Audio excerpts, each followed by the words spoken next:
Oxygen पर्यटन, नव अभियान, नव मिशन.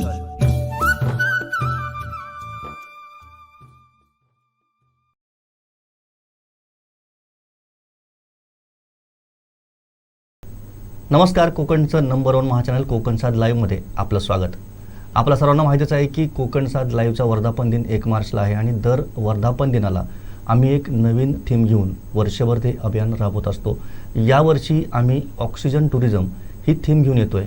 या थीममध्ये एकच आम्हाला हायलाईट करायचं आहे की आपल्या एकूणच कोकण आणि गोव्यामध्ये जी काही निसर्गरम्य पर्यटन स्थळं आहेत, जी भरपूर ऑक्सिजन आणि शुद्ध ऑक्सिजन देतात, तर ही पर्यटन स्थळं लोकांच्यापर्यंत पोहोचावीत, जगातल्या पर्यटकांपर्यंत पोहोचवावीत. तिथल्या काय उणीव आहेत त्यावर प्रकाश टाकला जावा. याच अनुषंगानं आपण ह्या व्यवसायातल्या अनेक तज्ज्ञ लोकांशी बोलतोय, चर्चा करतोय आणि त्यांच्याकडनं सूचना घेतोय. आज आपल्या स्टुडिओमध्ये आहेत सतीशजी पाटणकर. सतीशजी पाटणकर सिंधुदुर्ग जिल्हा पर्यटन व्यावसायिक महासंघाचे सध्या कार्याध्यक्ष आहेत. आणि मला आवर्जून ही गोष्ट नमूद करावी लागेल की जेव्हा सिंधुदुर्ग हा देशातला पहिला पर्यटन जिल्हा झाला त्यावेळेस ते या जिल्ह्याचे माहिती अधिकारी होते. तेव्हापासूनची वाटचाल अगदी प्रत्यक्षपणे या व्यवसायात राहून त्यांनी बघितलेली आहे. सर, या इतक्या दिवसानंतर एक बदल आपण जाणवतोय आणि आता आपण ऑक्सिजन पर्यटन या थीमपर्यंत येऊन पोहोचलोय. आमच्या चॅनलनं ही थीम घेण्याचं कारण म्हणजे एकच की कोरोनाच्या काळामध्ये जे काही आपल्याला ऑक्सिजनचं महत्त्व आपल्यासमोर आलं आणि जर आमच्याकडे जर इतकी शुद्ध ऑक्सिजन देणारी पर्यटन स्थळं आहेत तर तिकडं आपण या पर्यटकांना आकर्षित का करू नये, हा एक फार महत्त्वाचा मुद्दा आहे. तर या थीमबद्दल तुम्हाला काय वाटतं? नाही, सुरुवातीला मी कोकणसाद या चॅनलचं मनपूर्वक अभिनंदन करतो आणि त्या चॅनलमध्ये काम करणाऱ्या सर्वांना धन्यवाद देतो की खऱ्या अर्थाने आपला कोकण हा कोकणाचा पर्यटन हे आपण जागतिक पातळीवर नेऊन ठेवलेला आहे आणि हा खरा जागतिक पातळीवरचा विषय आपण या वर्धापन दिनाच्या निमित्ताने पुन्हा एकदा चर्चेत आणलेला आहे. याबद्दल मी कोकणसाद चॅनलचं मनपूर्वक अभिनंदन करतो आणि शुभेच्छाही देतो. Thank you sir. आपणाला सर्वांना माहिती आहे की गेली काही वर्ष की आपणाला ग्लोबल वॉर्मिंगचा एक फार मोठा फटका या संपूर्ण जगालाच बसलेला आहे. आणि अशावेळी आपण हा विषय म्हणजे ऑक्सिजन टुरिझमसारखा विषय घेऊन एका वेगळ्या विषयाला चर्चेला तुम्ही वाव दिलेला आहे आणि ही चर्चा खऱ्या अर्थाने आज गरजेची होती. आणि मला वाटतं की या दृष्टीने आपण जे प्रयत्न करत आहात किंवा एक हा विषय चर्चेत आणला त्याबद्दल मला खूप आनंद वाटतो. आणि सर्वात महत्त्वाचं म्हणजे आपल्याला सर्वांना माहिती आहे की कोकण आणि गोवा हे म्हणजे दोन जो विभाग आहेत ते खऱ्या अर्थाने ऑक्सिजन टुरिझमसाठी पोषक असे विभाग आहेत. आणि त्यावर जर आपण खूप अभ्यास केला आणि खूप काम केलं तर मला वाटतं टुरिझमची किंवा पर्यटकांची एक फार मोठी साखळी या ठिकाणी निर्माण होऊ शकेल आणि टुरिझम खऱ्या अर्थाने वाढ होऊन रोजगाराच्या संधी या भागात उपलब्ध होतील असं या मला ठिकाणी वाटतं. कोकणाचा विचार केला तर कोकणात आज जे पर्यटक येतात ते खऱ्या अर्थाने एक निवांत म्हणून या भागात येतात. स्वच्छ हवा, सुंदर निसर्ग आणि सर्वच काही जे पाहिजे पर्यटकांसाठी जे आवश्यक बाबी आहेत त्या सर्व आपल्याला कोकणात पावलोपावली पाहायला मिळतात. कोकणातलं प्रत्येक गाव हे खऱ्या अर्थाने पर्यटन स्थळ आहे आणि त्याचा जर आपण विकास केला तर मला वाटतं पर्यटकांसाठी आपल्याला थांबण्याची गरज नाही आणि रोजगाराच्या संधी या ठिकाणी गावोगाव निर्माण होतील. आणि त्या दृष्टीने आपण हा विषय हाती घेतला त्याबद्दलही मी पुन्हा एकदा आपले मनपूर्वक अभिनंदन करतो आणि आपल्याला धन्यवादही देतो. आपण फार चांगला मुद्दा उपस्थित केला की कोकणातलं प्रत्येक गाव हे एक पर्यटन स्थळ आहे. निश्चितच ते आहे आणि याच अनुषंगानं देशातला पहिला पर्यटन जिल्हा म्हणून सिंधुदुर्गचा मान मिळाला सिंधुदुर्गला. त्यावेळेस आपण होता तिथे.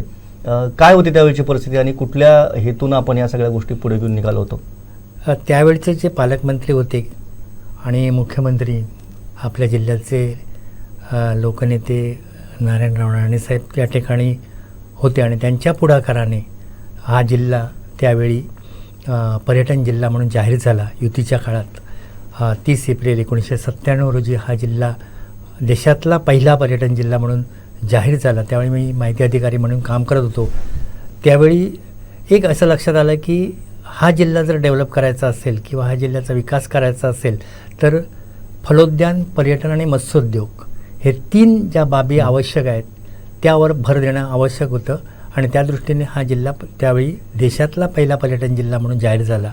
आणि टाटा कन्सल्टीने त्याचा एक सर्वे केला होता आणि कशाप्रकारे हा जिल्हा पर्यटनदृष्ट्या डेव्हलप करता येईल त्या दृष्टीने त्याचा अभ्यास आणि त्याचे एक काही मुद्दे त्या ठिकाणी उपस्थित करण्यात आले होते. दुर्दैवाने त्यातले काही मुद्दे मार्गी लागले आहेत, काही मार्गी लागण्याच्या मार्गावर आहेत, तर काही मुद्दे आजही प्रलंबित आहेत. तर हे प्रलंबित जे मुद्दे आहेत, उदाहरणार्थ सीवर्ड्ससारखा जो मुद्दा आहे तो मुद्दा रेटून नेण्याची गरज आहे. कारण येणाऱ्या पर्यटकांना जिल्ह्यात काय आहे हे सांगण्याची गरज आहे. आपल्या जिल्ह्यात सगळ्यात महत्त्वाचं म्हणजे बर्फ आणि वाळवंट ह्या 2 गोष्टी सोडल्या तर आपल्याकडे पर्यटनाला ज्या पोषक गोष्टी आवश्यक आहेत त्या सर्व गोष्टी आज आपल्या जिल्ह्यात उपलब्ध आहेत. आणि त्या दृष्टीने या जिल्ह्याचा पर्यटनदृष्ट्या अभ्यास करून त्या दृष्टीने विकास करण्याची गरज आहे. आणि त्याचबरोबर शासनाने सुद्धा या जिल्ह्यात काही पायाभूत सुविधा उपलब्ध करून देण्याची गरज आहे. उदाहरणार्थ जे बीच साईडचे रोड्स आहेत ते आज गोव्याच्या तुलनेत खूपच खराब आहेत. आणि ते रोड्स जर डेव्हलप झाले तर मला वाटतं पर्यटक त्या ठिकाणी येऊ शकतील. आणि त्या पायाभूत सुविधा जर उपलब्ध झाल्या तर मला वाटतं पर्यटकांची या जिल्ह्यात खऱ्या अर्थाने रांग लागेल. अच्छा, साधारणपणे ह्या सगळ्या गोष्टी आपण जेव्हा मागे वळून बघतो की आता जवळजवळ या गोष्टीला खूप वर्ष होऊन गेली आणि यानंतर आत्ता आपण मागे वळून बघतो तेव्हा सिंधुदुर्ग जिल्हा कुठे आहे, नेमकं याच्यामध्ये काय चुकलं, कुठे चुकलं, कुणाचं चुकलं, काय सांगता येईल तुम्हाला? नाही, प्रत्येक वेळी असं होतं की शासन बदललं की निर्णय बदलतात. हा सगळ्यात महत्त्वाचा. म्हणजे मी शासकीय सेवेत काम करत असताना माझ्या लक्षात आलं की प्रत्येक सरकार बदललं की त्या ठिकाणची धोरणं आणि योजना ह्या बदलत जातात आणि त्याचा फटका त्या जिल्ह्याच्या विकासाला बसतो. तर हे कुठेतरी थांबण्याची आज गरज आहे आणि त्या दृष्टीने आपण सर्वांनी एकत्रित प्रयत्न करण्याची गरज आहे, लोकप्रतिनिधी. आणि मला वाटतं की आज जो आपण हा विषय घेतलेला आहे ऑक्सिजन टुरिझम हा सर्वात महत्त्वाचा विषय आहे. यामुळे खऱ्या अर्थाने इथल्या राज्यकर्त्यांना, शासनाला आणि लोकांना पण जाग येईल. कारण हा विषय ज्यावेळी चर्चेत येईल तेव्हा लोक ह्या विषयावर बोलू शकतील. लोक बोलू लागलेले आहेत आणि आपण या ठिकाणी मुलाखती घेतात त्या दृष्टीने ह्याला एक चर्चेला एक वाट मिळाली आहे असं मला वाटतं. या सगळ्या गोष्टीमध्ये एक गोष्ट फार गांभीर्यानं घ्यावी लागेल की जसं की आपण अगदी गोवा आणि सिंधुदुर्ग किंवा कोकणातल्या पर्यटनाची तुलना करतो किंवा पर्यटनाची तुलना करत असताना तिथली खाद्यपदार्थ, तिथली बाकीची सेवा, हॉटेलिंगचे दर, हे सगळ्या गोष्टीवर आपण काम करतो. आपण गेली कित्येक वर्ष ह्यात काम करताय, बारकाईने ह्या सगळ्या गोष्टींचा अभ्यास केला आहे. नेमकं आपलं काय, कुठे आपण मागे पडतो आणि कशामुळे पर्यटक आपल्याकडे अजूनही मोठ्या प्रमाणात येत नाहीत? नाही, काय झालं आहे, आज येणारा टुरिस्ट हा प्रचंड हुशार टुरिस्ट आहे. म्हणजे येणारा पर्यटक हा प्रचंड अभ्यास करून येतो. तो गुगलवर एकंदरीत पाहत असतो की गुगलवर त्याचे काय कमेंट्स आहेत हे तो बघत असतो. म्हणजे कुठचं हॉटेल चांगलं आहे, कुठे चांगलं खाद्य मिळतं, कुठे चांगली निवासाची सोय आहे, हे सगळं तो गुगलवर पाहत असतो. आज आपण जर गोवा आणि कोकणाची तुलना केली तर गोव्याच्या तुलनेत कोकण खूप महाग आहे असं मला वाटतं. जरी मी कोकणातला असलो तरी एवढं सांगू शकतो की गोव्यातले काही रेट्स आहेत, पण गोव्यात काही मध्यमवर्गीयांना परवडेल असे पण रेट आहेत आणि ते बदलण्याची गरज आहे. आणि सगळ्यात महत्त्वाचं म्हणजे आपण आमच्या पर्यटन व्यावसायिकांनी इतर राज्याचा अभ्यास करणं, म्हणजे त्या ठिकाणी पर्यटन कसं चालतं, त्या ठिकाणी पर्यटकांना काय सुविधा दिल्या जातात हे पाहण्याची गरज आहे. आणि त्याचा अभ्यास करून आपलं पर्यटन कसं वाढेल, आपल्याकडे येणारा पर्यटक परत या जिल्ह्यात कसा येईल या दृष्टीने लक्ष देण्याची गरज आहे आणि त्याचा अभ्यास करण्याची पर्यटक व्यावसायिकांची गरज आहे असं मला वाटतं. मगाशी आपण मूलभूत सुविधांचा उल्लेख केला, रस्त्यांच्या सोबतच आणखीन काही मूलभूत सुविधा इकडे होणं आवश्यक आहे. आपण बऱ्याच ठिकाणच्या पर्यटनाचा अभ्यास केलेला आहे. अजून इकडे काय मूलभूत सुविधांची आवश्यकता आहे असं आपल्याला वाटतं? नाही, एक तर म्हणजे महत्त्वाचं म्हणजे की आज आपल्याकडे मुंबई गोवा जो रस्ता आहे, राष्ट्रीय महामार्ग, तो आता बऱ्यापैकी सुधारलेला आहे. आज पर्यटकांना ज्या आवश्यक सुविधा आहेत, उदाहरणार्थ आज आपल्याकडे विमानतळ झालेलं आहे. गोव्याचं मोपा विमानतळ सुरू झालेलं आहे. रेल्वेच्या सुविधा आपल्याकडे म्हणजे प्रवासाची सुविधा आज आपल्याला उपलब्ध आहेत. पण येणारा पर्यटक हा सिंधुदुर्ग डावलून पुढे न जाईल, तो इथं थांबेल आणि येणारा पर्यटक या ठिकाणी या जिल्ह्यात 2 ते 4 दिवस राहील. या दृष्टीने त्याचं नियोजन करण्याची गरज आहे असं मला वाटतं. त्यासाठी ज्या काही पायाभूत सुविधा असतील, त्या त्यासाठी निर्माण कराव्या. त्यासाठी पायाभूत सुविधा निर्माण करण्याची गरज आहे असं मला वाटतं. जसं तुम्ही सिव्हलचं एक उदाहरण दिलं, त्याच पद्धतीने इथे जे काही अशा प्रकारचे काही जिथं आता सावंतवाडी शहर आहे, त्या सावंतवाडी शहर हे हस्तकलेचं माहेरघर आपण समजलं जातं की या ठिकाणची हस्तकला ही संस्थान काळापासून चालत आलेली आहे.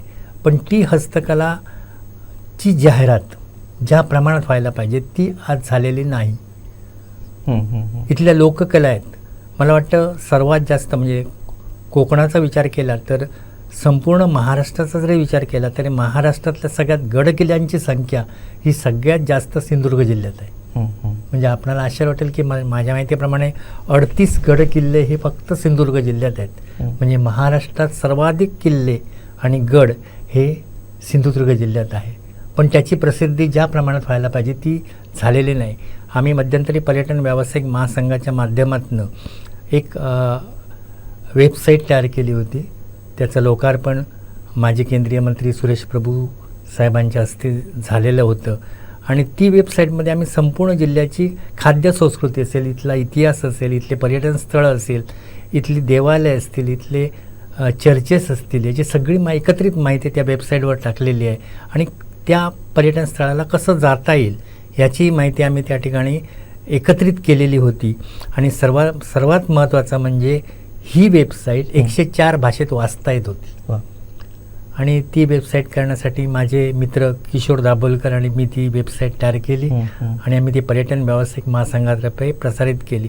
त्याचा एक फायदा असा होईल की गुजराती माणूस गुजराती भाषेत वाचू शकतो, कन्नड भाषिक असेल तो आपल्या भाषेत कन्नड भाषेत वाचू शकतो.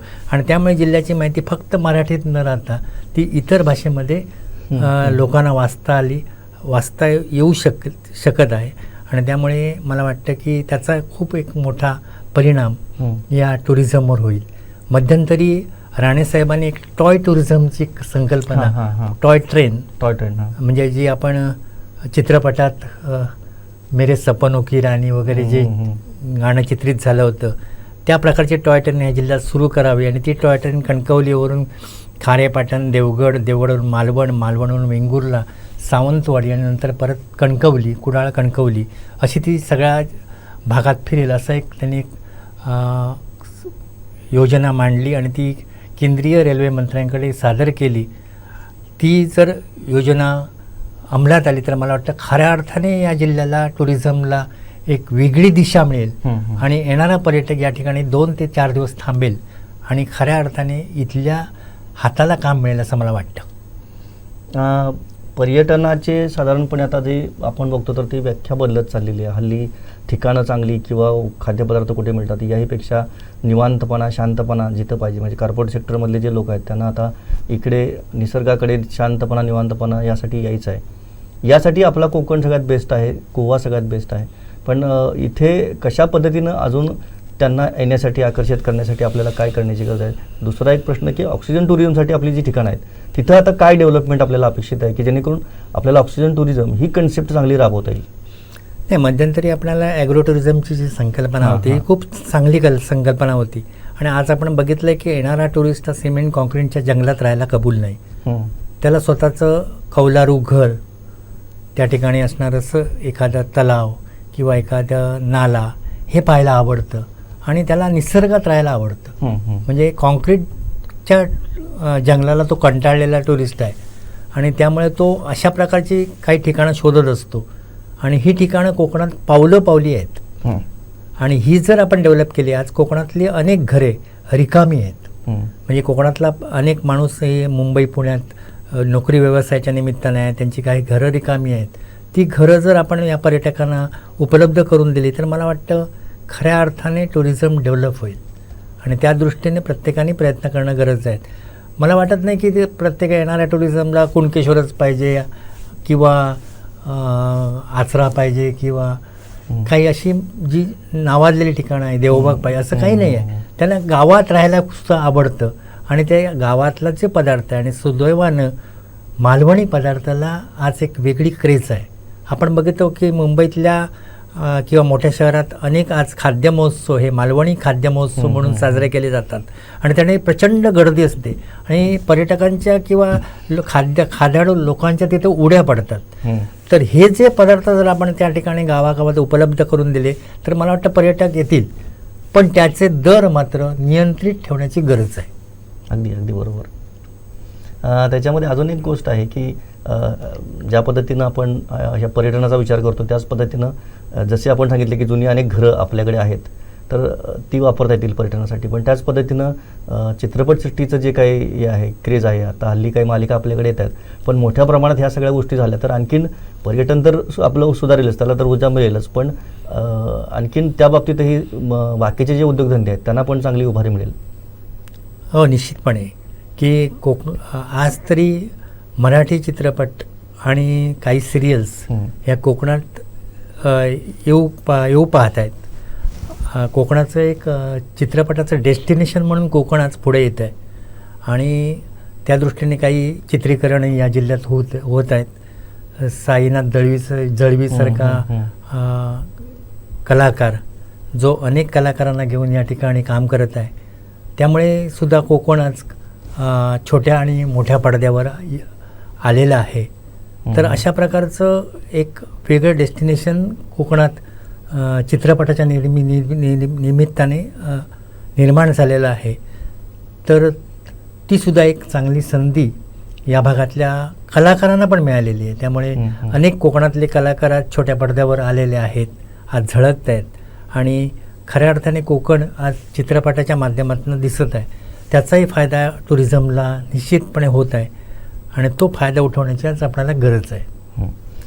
आपण चर्चेच्या शेवटाकडे येऊ. या सगळ्या गोष्टींमध्ये फार महत्त्वाचा मुद्दा आहे तो म्हणजे आपल्या लोकांची मानसिकता बदलण्याची गरज आहे. जसं काल राणेसाहेबांनी याचसाठी एक परिसंवाद पण घेतला होता, त्यामध्ये पण त्यांनी ह्याच गोष्टीचा उल्लेख वारंवार केला की मानसिकता आपली बदलली पाहिजे, पर्यटकांना काय पाहिजे हे आपल्याला माहीत असायला पाहिजे आणि मग ते आपण त्यांना देऊ शकतो.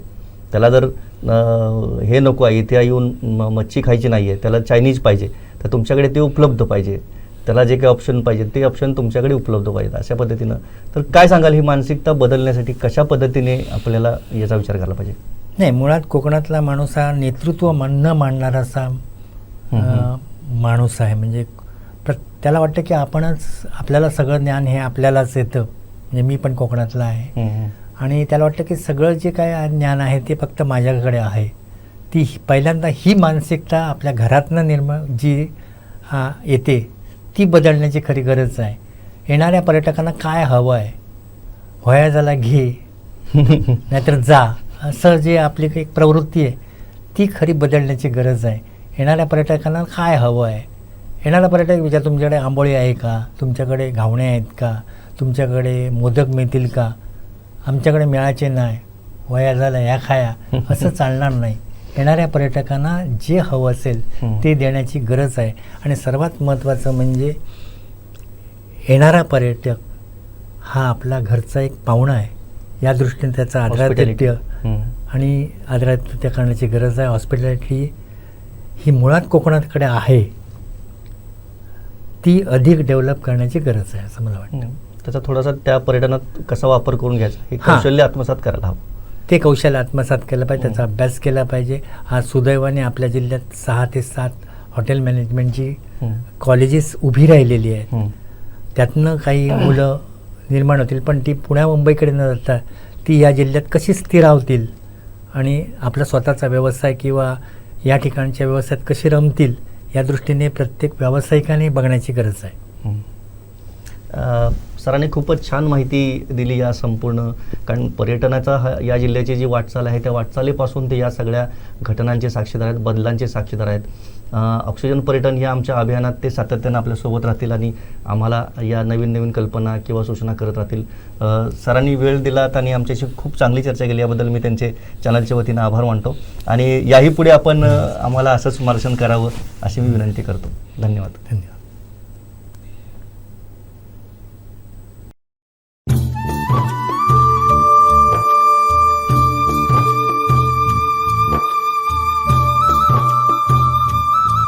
ऑक्सिजन पर्यटन नव अभियान नव मिशन.